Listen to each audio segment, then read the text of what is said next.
KK ഗ്രൂപ്പിന്റെ പ്രോജക്റ്റിന് നീ സർട്ടിഫിക്കറ്റ് കൊടുക്കണം. നന്ദുവിന് ഇത് എന്ത് പറ്റി? എന്നെ പറ്റിക്കാണോ? അല്ല, സീരിയസ് ആയിട്ടാ പറയുന്നേ.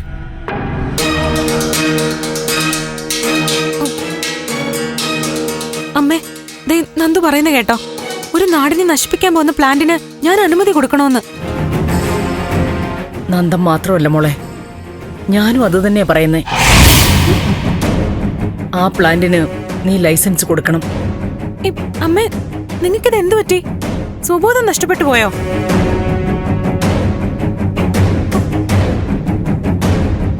നന്ദു, ഒരിക്കലും നടക്കാത്ത കാര്യം നിങ്ങൾ ഈ പറയുന്നത്. ദേവി, കെവിന്റെ വേണ്ടപ്പെട്ട ഒരാളുണ്ട്, എന്റെയും പരിചയക്കാരനാ. അയാളുടെ ഒരു അളിയനാ ഈ KK നായർ. എന്റെ ഈ കൂട്ടുകാരൻ KK നായർക്ക് വലിയൊരു തുക കൊടുക്കാനുണ്ട്. മുമ്പ് കടം വാങ്ങിയതാ. ഈ ലൈസൻസ് വാങ്ങിക്കൊടുത്താ ആ KK നായർ കട ഒഴിവാക്കി കൊടുക്കും. ഓ, കൂട്ടുകാരൻ നന്ദുവിനെ അമ്മയൊക്കെ വന്ന് കണ്ടു അല്ലേ?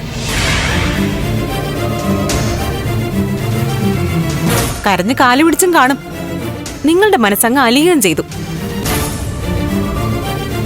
നന്ദു, വിളിച്ചു പറ, ദേവിയോട് സംസാരിച്ചു, എന്ത് വന്നാലും ലൈസൻസ് കൊടുക്കാൻ പറ്റില്ല എന്ന് പറഞ്ഞു എന്ന് പറ. എനിക്കങ്ങനെ പറയാൻ പറ്റില്ല ദേവി, നീ ലൈസൻസ് കൊടുക്കണം. നന്ദു, നടക്കാത്ത കാര്യങ്ങളില് നിർബന്ധം പിടിക്കരുത്. നീ അത് നടത്തിയേ പറ്റൂ. ഇത്രയും കാലത്തിനിടയ്ക്ക് നന്ദൻ ആദ്യമായിട്ടല്ലേ മോളെ നിന്നോടൊരു കാര്യം ആവശ്യപ്പെടുന്നത്? നടത്തിക്കൊടുക്കാൻ പറ്റാത്തൊരു കാര്യം അതിനെ എത്ര കാലത്തിനിടയ്ക്കായാലും നടത്തിക്കൊടുക്കാൻ പറ്റില്ല അമ്മേ.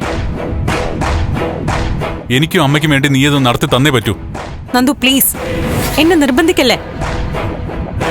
എന്നെ കൊണ്ടത് പറ്റില്ല.